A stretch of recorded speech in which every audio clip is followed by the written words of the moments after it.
going on, guys, and welcome back to ABTFM YouTube channel. Today we are back with another episode of the Football Talks with ABTFM. The Football Talks is basically a show where me and some guests will be talking about football and their favourite club in general. So joining me today, there are two amazing FM content creators, and let's welcome David, aka the Pressing Forward FM, as well as Jonny, JDFM. So welcome, guys, to the show. Thanks very much. Thanks for having me. Thank you very much, mate. Love the show. Glad to be a part of it. Yep. All right. So I reckon let's just start with David. So tell us what you do and what club did you support? Cool. So yeah, I'm obviously a content creator. I wish I was doing it full time, but it's still early doors, so we'll get to that at some point soon, hopefully. Obviously doing Football Manager videos. I do some experiment stuff. I've started doing a couple of how-tos just to kind of help out some people who are getting started as well. And current main series is one where I'm taking South American team, Newell's Old Boys, to try and win the Copa Libertadores. And I'm going to try and go over to Europe and do the same thing there and win the Champions League. So that's in its infancy with about 25 episodes in at the moment. It's not going too well at the moment, I have to admit. But yeah, it's good fun. Definitely enjoying it so far. And in case you hadn't realised, my favourite team, the team who everyone loves to hate, is Leeds United, formerly of the Premier League now, which is a lovely thing to be able to say. But yeah, been Dirty supporting Leeds. them for all of my life. Dirty Leeds, exactly. All right. Thank you. And what about Jonny? So hey guys, Jonny. I've got a channel on YouTube called JDFM. I'm very much in my infancy. Been doing this for just over a month now. During the sort of lockdown period, I've been working from home for the last 6 months or so, and I'll be honest, this has become a creative outlet for me, you know. It's something I turn to fill a bit of time, just to try and educate myself in editing, putting videos out there.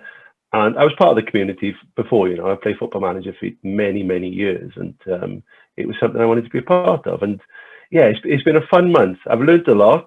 I've got my current save on YouTube at the moment, which is called Hiraeth, Call of the Dragon. Now, Hiraeth is a Welsh word for like homesickness. So it's the lure of the land. So kind of Wales is pulling you back in. So that was the premise for the idea. And I've kind of gone for like a Bill Bauer type save, where Wrexham is the club I'm managing, and they can only recruit Welsh players and Welsh staff even, you know. So I'm trying to see how I can take those up the leagues whilst monitoring the Welsh national team, see how they do. And yeah, it's going well. 15 episodes in. I won't give any spoilers, but it's going probably better than David's. And yeah, I'm enjoying it, you know. And my club is beloved Swansea City. I would say I'm a lifetime fan because I've always kind of lived here, but I've also flirted with Spurs, and I've come back to Swansea now, you know. So that's me. Yeah, thank you. Okay. So I'm just curious. When did you start supporting the club? So I've supported Leeds since I was born, as far as I can remember, and I don't have a memory for when I was really young, so I have to kind of go with it. But my dad has always supported them as well. He supported them since the whole Billy Bremner, John Charles, Norman Hunter days, back when they were powering teams off the park under Don Revie and all that sort of thing. And then I just followed suit, really. He's from up that sort of area of the UK. And I'm not from around there, but stuck with them. And it means I can't be called a glory hunter anymore, because they've had more than their fair share of bad times in the last, 20 years or so. 15 years, I think we'll call it. Yeah. And what about Jonny? Yeah, so quite similar really. Dad was a big Swans fan, and Mum was actually. They both went to. I was born in '82, giving away my age, and '81-'82 was the season Swansea won the Premier League, and both Mum and Dad went to a few games down there, and I was kind of brought up in a household with, you know, a big Swans following, and my sort of journey moved away a bit. So throughout primary school, early secondary school, in terms of championship football, it wasn't that accessible. It was just match of the day. That's all you had, you know, Premier League footballs. So everybody supported Manchester United, Liverpool, simply to have that bit of banter on a Monday morning in school, you know. Otherwise, you had no visible games to watch unless went to see the games themselves. So I wanted to be a bit different. Everybody supported Manchester United or Liverpool, so I'm for Spurs. And it was just because I liked the kit, you know. That was the only reason behind it. So through secondary school, I was a big Spurs fan, and up until kind of like Jurgen Klinsmann, and I've always had a sweet spot for them, you know. But then, as I sort of got a bit older, then in Swansea, I think it was when Roberto Martinez took over, and he kind of recruited a few Spanish players in, and their style changed a lot, you know. And it almost brought like tiki-taka football to League One football, you know. And it was just revolutionary. And since then, I've kind of followed them up to the Premier League and then back down again, sadly, to where we are in the Championship, you know. So yeah, I'd say a lifetime family fan, but I've kind of flirted with a few clubs as well, you know. Yeah, that's actually very interesting, though. Yeah, I come from a Swansea fan, and then to Spurs, and then back to Swansea again. Wow. All right. So, how did your team perform this season? I see a smile from David's face. We didn't do too badly. Obviously, we won the league, and that was kind of what I expected. Not expected, but I kind of was, I don't know, maybe hoping would happen the season before, and then obviously we faded, and the whole Bielsa burnout thing kind of came up, and everyone started taking the mick out of that. And I'll admit I was a little bit worried this season because I didn't know whether we'd carry on the same run of form. See, we kept the squad very similar. We strengthened in a couple of areas. No one really permanently came in. But then come sort of November, December time, I was confident again. Then we had a bit of a patchy run, turn of the year up until I think it was mid-February, and then smashed it pretty much from there. And then up until lockdown, and then after, we carried on as well. But even though, as I'm sure Jonny will agree with me, even being a Leeds fan and being a Swansea fan, I'm sure any time we were anywhere near it, I didn't believe we were going to go up until we physically were confirmed. Even when we were 6 or 7 points clear, I still didn't think it would happen. But yeah, it was a good season. I'm quite happy. Do you think that the lockdown helped your promotion? Because you're right, the burnout style of Bielsa, he's very full on, isn't he, in training, in football, and fitness wise, it catches up with you, especially last year, you know. So I think lockdown got you promoted. I think I think you're right. It was one of those, we were win. I think we were 6 out of 6 running into lockdown, and I was almost gutted because we lost momentum as well. Because obviously the last game we played, I'm fairly certain we beat Huddersfield 2-0. It was the one with the Luke Ayling screamer that I'm pretty sure got goal of the season. And it was a case of 6 and 2 threes. I was happy it happened because, like I say, I didn't want the burnout to happen again. But it was also a bit of a shame because we lost a lot of momentum, and then we came back, and then we lost to Cardiff on the first game back after lockdown. I was thinking, oh God, no, it's all happening again. But yeah, fortunately, managed to pull through and got there in the end. 16 years later than expected. Yeah. Then what about hopefully that's Jonny? the same, mate. Yeah, so funny season really. It was kind of like broken into chapters, you know. Like pre-season wasn't very good for us. We've got some American owners on board at the moment that the fans really don't like. I'm taken to. We've become somewhat of a selling club, and we do get rid of our assets, and it kind of happened in the pre-season. So going into it, we weren't really that confident, and we'd lost Graham Potter to Brighton, and the lad Steve Cooper came in, who's unproven at club level. He'd done very well with the under-17s at England. And the start of it, we weren't confident, but we started like a bull up a gate, you know. And I remember, I think it was the 6th game into the season. We'd won 5 games. Or it might have been 4 wins and a draw, but we were basically top with Leeds, and we played, I think it was Leeds in the 6th game, and we beat them 1-0 at Elland Road, which was like, oh my God, we're going to win the league, you know, this is completely bonkers, you know. But then, like the season was just up and down. There was no consistency at all. Our tactical shape changed, we had a few injuries, and it wasn't a good season, to be honest with you. And then kind of we went into lockdown quite pessimistic and sort of floating around 9th position, 8th position, never really getting into the playoffs. And of course, the last day. Jesus, yeah, the last game, the last minute of the Championship, you know, we needed it was a 5-goal swing for us to go into the playoffs above Nottingham Forest. We won 4-1. They lost 4-1 to Stoke. And we just scraped in, you know. So it felt like it still feels like a positive season because of the way it ended, and we got close and we didn't really expect to. But on paper, we've got a really good squad, you know. So I think we probably finished where we should have, if I'm being honest. Yep. And then what about the playoffs? Do you think losing to Brentford 3-1 at the second leg? Do you know what? The frustrating thing with the Swans is that they never let you kind of just say, oh, there we go, it's over. You can just sit there now and relax. The season's finished, you know. There were like 4 or 5 occasions where you get excited. You think, oh, this is it. We're going to go up, for them to just cock it up and take it away at the last moment, you know. But to be fair, Brentford were a far better team. We didn't expect to win that game. The fact we got to that stage was a good thing, you know, and it was a good ride, but it wasn't to be. Okay. And then, just let's move on to the next question. Best player of the season. I can't pick that. Honestly, there is honestly this. I knew this question would come up, and I know that the flip side of this is going to come up as well, and that's even more difficult.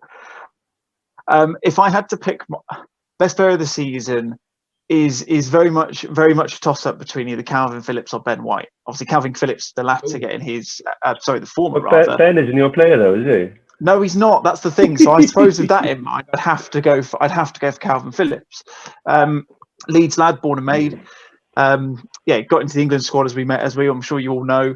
He was just absolutely outstanding. He had a couple of games where I think he picked up. He obviously picked up an injury at the end of the season. He got a suspension at one point, and the difference in the side when he's not in there is so pronounced. Like, it's ridiculous. What they had to do was they'd take Ben White from playing in a back four and put him where Phillips is in the base of the midfield, and the difference is outstanding. Phillips is just everywhere. He's like a rash.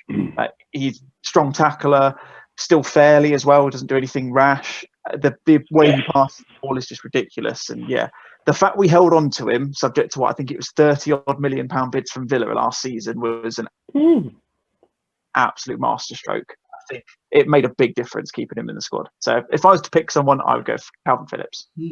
Yeah, because I actually write down quite a lot of names like Pablo Hernandez, Patrick Bamford, even the midfielder Clinch. Did I pronounce it wrong? Yeah, and Jack Harrison as well. They're just brilliant, I would say. I think that's the thing. There were so many of them that actually not only improved but just did so well anyway. Like you say, you could pump for Klitsch, you could pump for Harrison. I probably wouldn't stick Bamford in there only because of the amount of chances he had. Yes. I'm very much a Bamford supporter. There's loads of people in the Leeds United fan base who cannot stand the bloke. I've got so much time for him. He's a great player, and I think if given him the chances, he will do it. And he's proven that time and time again. He's had Kemar Roofe sniffing around him, obviously Eddie Nketiah. You can't really class Jean-Kevin Augustin because he just got injured straight away. And the fact that Rodrigo's now coming in as well, I'm sure we'll come on to in a bit more detail at some point. He's a fantastic player to get in to work with him as well. And I think that will, don't get me wrong, I don't think Rodrigo will start the season because it takes them a couple of weeks to get into Bielsa's run of form, and they're obviously away on internationals now. But he will push Bamford all the way, and I think it will definitely improve. It will improve both of them, I think. But yeah, definitely a few people that you could pick from, which I suppose is always going to be the case when you win the title. Yeah. All right, then we'll just to slip that one in there again. Yeah. Then we'll just move on to Jonny. Best player of the season. So my choice was a player that I wanted out at the start of the season was Andre Ayew. Huge player, you know. We sold him to West Ham. We bought him back. Massive money going back and forth. We made a lot of money off him, but we paid a lot coming back in. I think it was 18 million. We picked him up to come back to us, and he's on like £100,000 a week. A lot of money, you know, and he shouldn't be on that in the Championship. Nobody should, in my mind, to be honest. But unlike some players, like you can look at the likes of Ozil, who's on much more money and doesn't really work, does he? You know, you see him in a pit, he doesn't want to be there. Ayew is the other end of that spectrum. He gives it his all for 90 minutes. He's chasing back. He's, you know, leading the team. And the biggest thing this year with us, we've got a very young squad. A lot of youth players coming through, whether loanees or from our own sort of youth academy. He's been that figurehead to kind of pull people together, you know, that bit of maturity that you need especially in the tough games. He's got a great head and his shoulders, and he was an asset for us last year. I don't know what's going to happen this summer if they're going to get rid of him, but I'm glad he stayed. And a special mention for Rhian Brewster. Kind of from January, he came in with us, and really post-lockdown, he ripped the league up. I think he's probably top goal scorer for that period. And a couple of worldies in there. So, and testament to the guy, he's probably going to get some minutes for Liverpool, the champions. He's probably going to get some good minutes this season, and I'd like to think that we've contributed towards that. But best player, Andre Ayew. Yeah, because I've just written down two names, Andre Ayew and Rhian Brewster. Yeah, because Brewster, he scored 10 goals in on loan, and then Andre Ayew scored 17 goals and 7 assists. He's a good player, and it doesn't tell the story. It's like what he does throughout the 90 minutes. He's just constantly running. Yeah. And and to be fair, he was a clear one there. We had such a choppy season with injuries and youth players coming in. Yeah, good season for him. Yeah, I'm glad to see you only had 2 names. How many of these players do you have written down? 11, 15. Yeah, There's a few. All right, and then what about worst player of the season? This is actually a lot easier than I thought it was going to be. And I feel bad saying it, but I just think if you combine injury and then when he came back into the squad, just didn't get the time, didn't perform when he needed to and things like that. And that could just be the circumstances. I completely appreciate that. But mine would be Barry Douglas. We bought him in at the start of the season before last for 3 million, I think it was, from Wolves. And he was touted as one of them people who effectively was one of the architects of getting Wolves promoted the season before. And I was like, that's bloody brilliant. That's a fantastic signing. Good set piece take, all that sort of stuff. And I know that Bielsa's not one to chop and change his team. So unless someone like Stuart Dallas or anyone like that gets injured, he's not going to start that every game unless he gets in, and then he'll stay in the squad if he plays well enough. But every time he's come on, he's not necessarily lit up the pitch as other players have. I've never seen him. I don't think I've seen him score a set piece or even assist from one. I could be wrong. Since he's joined us, which is, like I say, a big part of his game. And yeah, like I say, seems like a lovely bloke. I've never met him, but not bad for a Scotsman, I suppose. But yeah, whenever he has come on, he's just not personally, to me, contributed the way that some of the other guys have. You'd take a look at someone who I was potentially considering, but very swiftly moved him out, was like Jonny Alioski, who's in a similar frame, where he's on the left-hand side, normally comes on. But you look at the amount of things he's done since coming on the pitch, he's so energetic and he impacts the game in a completely different way. It's not an easy choice, but I think, Barry Douglas would be the one that I would pick, unfortunately, to take the plaudits for being my personal worst player of the season. Okay. And then what about Jonny? Yeah, do you know what? I'd mirror that. That was just quite easy this year, believe it or not. There's a lad we've got called Bersant Chelina, who's a Kosovan international player, and he was on Man City's books. We bought him off Man City for, I think, about £5 million beginning of last season. And last season, he ripped the league up. I don't know if you guys remember, but in the it was the FA Cup, I believe, where we scored one of the greatest goals you see against Man City. Where we just tick-attacked it around and a beautiful finish into the corner, And last season, because he was such a pivotal part of our squad and such a game-changing player, expectations were high, and he just hasn't turned up, I don't know if the manager didn't like him or there's an attitude issue there, but he didn't even get on the bench for some games, And when he came on, he was just a different player to last year. So far and away, the most disappointing player for us this season, I'm afraid. Yeah. I wrote down his name, actually. Yeah. How many others did you write down? Just the one I heard? I just wrote down his name because I did some research, and then I look at all the statistic, and then he only scored 2 goals and 2 assists. So I'm just because I remember that goal, and then I'm just I thought he was going to have more chance, but then at the end of the season he only get 2 goals and 2 assists. So I'm just maybe this would be the worst player of the season. Yeah. So I just wrote down his name. You win, mate. Well done. Yeah. All right. Yeah, and then Yeah, let's just move on to the next question. Any improvement and prediction? Predictions for next season, I suppose only it's a couple of weeks away now. Obviously avoid relegation, that is the minimum. I don't think we should be going down next year. I think there's teams in the league, not only those that have been promoted, but those who are in the league at the moment who we are. Personally, I think we're better than. I'm looking at the likes of Villa, West Brom, Fulham. I'd probably put Brighton in there, potentially even the likes of West Ham if they don't strengthen, because I don't to this point I don't know if they've made much in terms of investments. But yeah, minimum is to avoid relegation. I think we've got, depending on what happens, obviously we strengthened. We had a big day on Saturday, spent 40 million on 2 international players, which is something I've never seen Leeds do before, which is quite a nice feeling. If we continue to do that, because we're linked to quite a few players, then top half is a definite possibility. But I think as long as we're comfy, then I'll be happy. And if we, like I say, if we just continue to improve, staying up is the minimum, and then hopefully we'll just kind of recoup what we've done. Hopefully keep Bielsa on for one more season, and then start to put the foundations in to try and bring someone in who's going to emulate his success, because he's not going to be around forever. It's a year-to-year thing with him. So if we don't, I think apart from confirmation, he is here for another year, but I don't know if he'd stay another one. I'm not sure, but we'll see. What do you think of the 2 signings? I'm chuffed with them. Rodrigo, I knew about from ages ago. I have a soft spot for Benfica because I've got a few people who I know from family and work and that who support them. So I've always followed them to an extent. And when he played for them, he was just ridiculous. He was unreal. To the point where I think he was pretty much on the borders of the Brazil national team, but he went with Spain instead because of his heritage. I didn't know much about him when he went to Valencia. I know he obviously had a stint in the Premier League of Bolton, which is good to it. Although it was 10 years ago, it's still good he's had that taste. So looking forward to seeing how he gets on. And then Robin Koch, who came in, he's a brilliant replacement for the now obviously impossible to attain Ben White, because they basically denied they'll ever sell him to us. Sorry.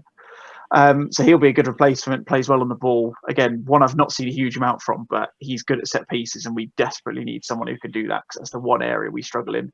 And then we've got links of 2 or 3 other players as well, who, if we can bring them in, we'll be absolutely set. But they're by no means essential, I don't think. I think with the squad we've got, Rodrigo de Paul? Another Rodrigo de Paul again. I know, yeah, there's plenty of them. And then there's, I can't remember what his name is, Josko Gvardal. I don't know how you pronounce his name, but he plays for, I think it's Dinamo Zagreb. There's another centre half. He's quite young, so I think that's the area we need to strengthen the most, because we've got Berardi, who's now out for the next 6 months with a ligament injury. Obviously, we've lost Ben White, so realistically, we've got Liam Cooper, who is absolutely fine. He'll do well. We've now got Robin Koch in, who I think will start against Liverpool, despite having not played for us before. And then that's pretty much it. You can shift a couple of boys in and out, but otherwise you're looking properly down at the youth team and some of the academy players, which played well towards the end of the season when we had a couple of dead rubbers, but I don't think they're being ready for Premier League football just yet. Not to start anyway. All right. What about Jonny? So do you know what? I don't want to talk about Leeds, but I'll mention them quickly. I'm glad they're out of a division. They're a big team, you know. Leeds belong in the Premier League. They are huge. And I think for that reason, and even West Brom are a big club. So the Championship, on paper, should be easier next year for us. And my prediction is a similar type of finish to where we've ended up this year. I expect us to get playoffs. We have recruited so well this summer so far. Even the last 2 weeks, we've kind of gone a bit overdrive. And going back to Steve Cooper, our manager, you know, prior to us, the only experience he had was the England under-17s, and he's done so much for us in terms of his contacts of getting those players in on loan. You know, like last year it was Brewster, it was Conor Gallagher, Freddie Woodman, all the players from the under-17 squad he managed, and they did so well in the Championship, and he's done it again this year. So Freddie Woodman's back, really good keeper for us last year, fantastic Newcastle boy.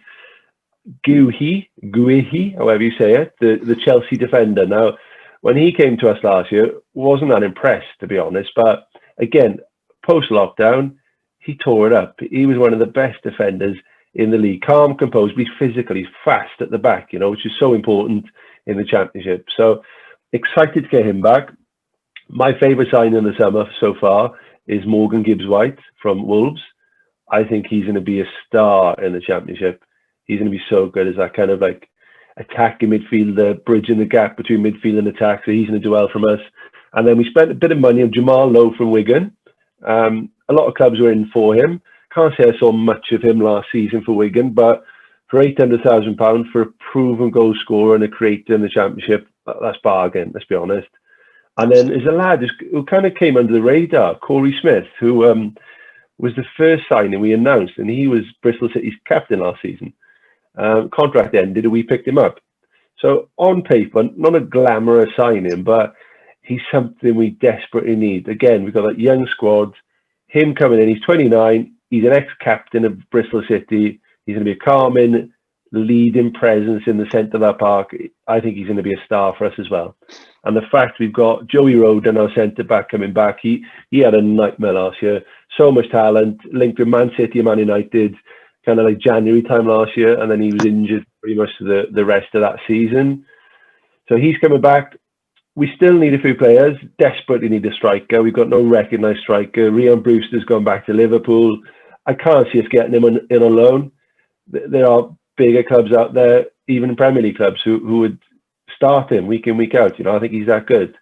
So I don't think we're finished. If we are finished, I do worry because we haven't got a striker. One or two more players, and then we'll win the league by 20 points. Whoa. There's no Leeds in the way, so I don't really. Yeah, think anyone no can do it now. Leeds. Yeah. All right. So, what is your best moment of the season? Johnny's not going to like me for this one, but the best moment for me was the win against Swansea at the end of the season. It was one of those where it was on a knife. It was on a knife edge. It was horrible. I remember I didn't watch it because it wasn't on TV. It got shifted because I think they put the Barnsley game on the Thursday after onto TV instead. So they took this one off. So I couldn't watch it. And I was with a friend at the time, and I left his house. He lives a few hours away from me. So I was driving home, and I switched on TalkSport, and I was trying to find the game, and I heard Angel Rangel. I was like, that can't be the right game, forgetting who he plays for. Turned it back, flipped it around, and went back on to TalkSport 2, and I turned it on literally just as Ayling pulled the ball across and Hernandez put it in the bottom corner, and I was in bits. I was screaming down the A303 driving home, and it was honestly the most amazing video, because it was that point, although I didn't genuinely think we'd done it, it was the point where you're kind of like, look, if we can do that, we're there. You know what I mean? Like, you've still got that horrible feeling it might still all fall away. You could still capitulate and fall into bits, and Brentford would come in and sneak away because they were winning every game at the time. But it was after that went in and we won that game, I was like, yeah, I think we're there. I think we've done it. And that was just so surreal at the time it happened. Sorry, Johnny. And for those who don't know, who are listening, Pablo Hernandez used to play for Swansea. Oh, yeah. Yes, he did. I remember and that. He celebrated so much. That hurt. That really hurt. I can see why he did it, though. I actually read an article about him the other day, and he only came to us because Pep Clotet, who I believe was with you guys, because he was understudy to Gary Monk, wasn't he?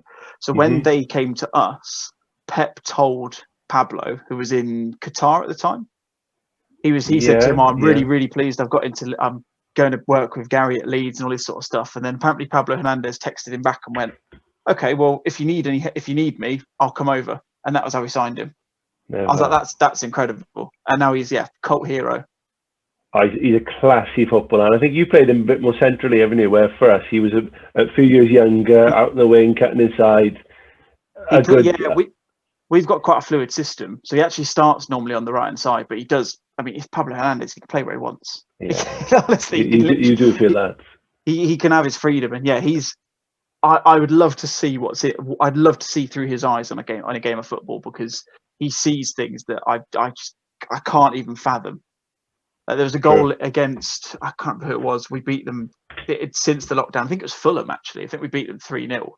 And he played in Jack Harrison, and he got played the ball, and he's standing. The goal's like behind him, we're playing towards. And he just looks over his shoulder. Jack Harrison's running over on the right hand side, and he just, one touch, just chips it over, and he's in on goal. And I was like, he barely even looked. It's almost like he's got eyes in the back of his head. He just knows where to go. The man's a magician. But would you say Pablo Unbelievable. Hernandez is a very good championship player, but not a very good Premier League player? I think he played with us in the Premier League actually, and Oh, really? he was a bit part player. He's not very physical. I think David agree with that. It's not his strength, Yeah. and that's why he will struggle most in the Premier League. He'll get bullied, and he won't have that time on the ball. But he's a classy player, you know. Yeah. I think he's learnt to make time as well. He's spent a lot of time doing that sort of thing. He's a lot stronger than he used to be. He's not strong by any means, like you say, Jonny. So he's not. He will get muscled around quite a bit. I kind of associate it maybe stature-wise a little bit to like the Phil Foden sort of player, where he's small but quite quick on his feet, quite agile. But even towards the end of the season, we were playing him as a bit part player. He came on. I think in 2 games he actually got brought on as a sub and then substituted again because he's 35. He's not getting any younger. But he understands that, and he will. That's the reason why we're looking at the people like Rodrigo de Paul, because he's 35. He might do one more season at this level, and I think he'll make the jump to an extent. But you're right, he's not going to play, or he'll very rarely play, I think, a full 90 minutes in the league. Because he's just not. He doesn't have the legs for it anymore, unfortunately. Yep. Which is a shame, but we always knew it was going to happen. Yep. Should we just move on to Jonny? What's your best moment of the season? I've mentioned it a few times already. I think it was that last game of the season. Oh my word! Like just the last minute, you know. And I remember I couldn't get a stream that day. We get access to pretty much all games at the moment, don't we? Through whatever format you want to think of. But yeah, so for that day, I couldn't get access to the stream. I was on my phone just checking scores, and I was thinking, it's not going to happen. And then it's getting closer. And then it's getting closer, and then it was happening, and then you're waiting for them to, pull one goal back, and then Stoke scored another goal. I thought, oh my God, like this is just ridiculous, I didn't sleep that night, properly just wired from the adrenaline pumping through my body. That was our sort of success of the season, whatever happened after that. We weren't expecting the playoffs at that stage. We were expecting kind of mid-table mediocrity, 9th, 8th position, and that will do us. But to even get in there, that was a highlight. It was fantastic. Anything after that was a bonus, to be fair. Yep. Fair enough. And all right, let's just move on to the next question. Worst moment of the season. There's not much for you to pick, right, David? No, but I can pick from 2, and funnily enough, they're against the same team. I'd probably go with the one I would go for. Would be the loss against Cardiff after lockdown. We lost 2-0 away from home, because that was when I was really, really worried, because obviously if you look at form outside of that, Brentford were smashing it, West Brom continued to win, and it was like, oh God, we kept playing after them. I was thinking, we're going to slip up at some point. That was horrible. And I genuinely feared the worst at that point. The other one was the return fixture against Cardiff when we were 3-0 up and then somehow just fell apart and drew 3-3. And that was just horrible. And that was the start of our really bad patch of form as well.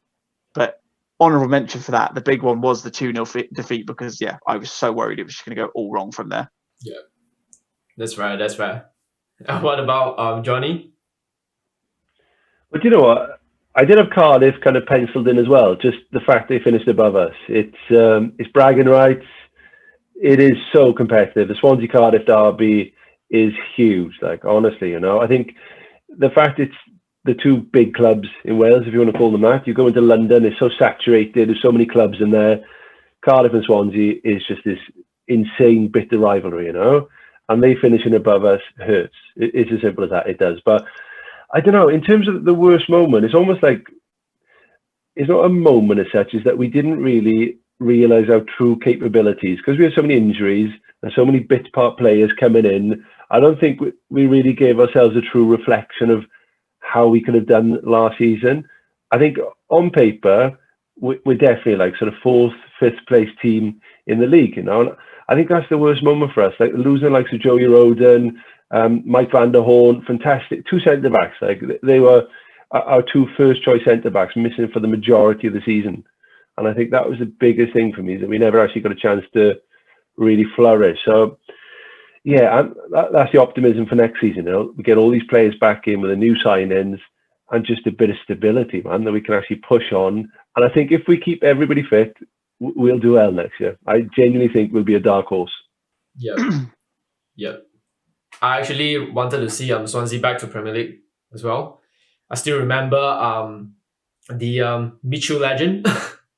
Oh, wow. What a guy. That season, people were saying Swansea, their jersey looked like Real Madrid, and they're playing like Barcelona. Yeah. Oh, it's fantastic. And actually looking forward to Swansea to come back to Premier League. Yeah, I'm hoping so. But me too. What a legend. But the problem with him, right? Every time he scored, he would boot the advertising hoardings, and it just crippled his ankle. Like, in terms of fitness now, he had chronic ankle problems. But every time he scored, he just go and boot an advertising hoarding. He couldn't help himself. A little bit bonkers. But yeah, he was like a one-season wonder. What a guy. Loved that guy. Yeah. Legend of the Premier League. Certainly. All right, then we'll just move on to the next question. The iconic moment as a fan.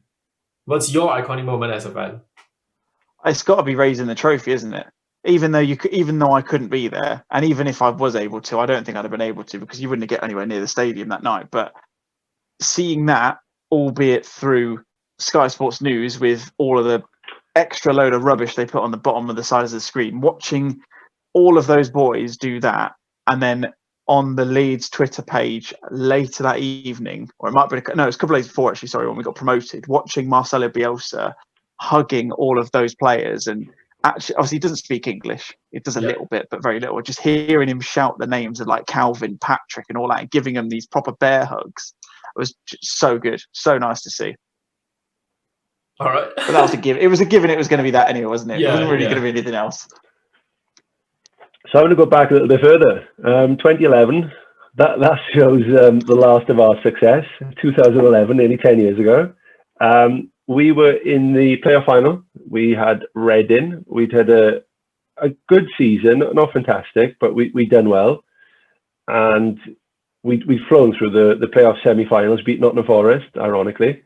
And we went up to play Reading. And I remember I was massively hungover. Went out the night before. We went up in a bus with all the boys. They were boozing. My head had gone. I was just in a stinking place. Thought, let's just get this over with. If we lose, I'm going to be in a bad mood. Got up there. Started to feel a bit better. So got on the cans, as you do like, which certainly helped.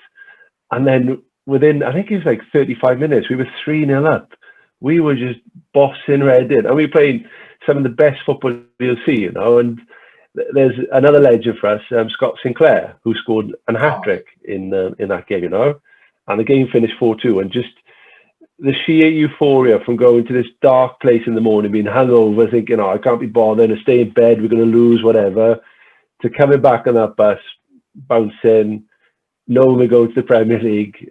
That was huge, because we were a small club then, let's be honest. This Swansea aren't seen as a Premier League mainstay, are they? Leeds, you can argue, but we're still a small club, For us to get to the Premier League, playing the way we did, we had Brendan Rodgers as a manager, who obviously went on to bigger and better things.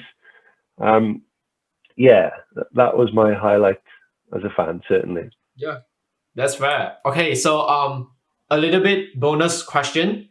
So all the three teams that have been promoted to Premier League, so West Brom, Leeds United, as well as Fulham.